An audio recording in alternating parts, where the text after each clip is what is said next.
হেক্সা জয়ের লক্ষ্যে কাদের নিয়ে যাবে ব্রাজিল, সেই প্রশ্নের উত্তর È un povo molto curioso.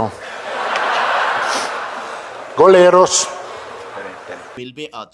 উত্তর মিলবে কার্লো আনচেলত্তির স্কোয়াডে নেইমার জুনিয়রের ডাক পাওয়া হলো কিনা।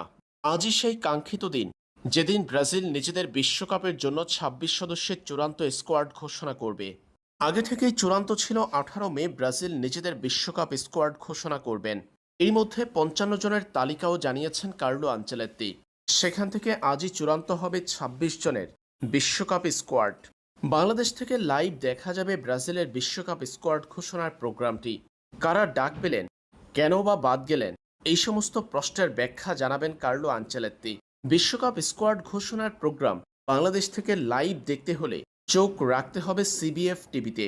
ব্রাজিলের অফিসিয়াল ফুটবল ফেডারেশনের ইউটিউব চ্যানেল সিবিএফ টিভিতে লাইভ দেখা যাবে বিশ্বকাপ স্কোয়াড ঘোষণার প্রোগ্রামটি। জানা গেছে সিবিএফ এর অফিসিয়াল ওয়েবসাইটেও লাইভ সম্প্রচার করা হবে তা। ব্রাজিলের রিও দি জেনেইরোর স্থানীয় সময় বিকেল ৫টায় ঘোষণা করা হবে ব্রাজিলের স্কোয়াড, যেটা বাংলাদেশ সময় আজ রাত ২টা, অর্থাৎ সব মিলিয়ে আজ রাত ২টায় সিবিএফ এর অফিসিয়াল ইউটিউব চ্যানেলে লাইভ দেখা যাবে ব্রাজিলের স্কোয়াড ঘোষণার প্রোগ্রাম।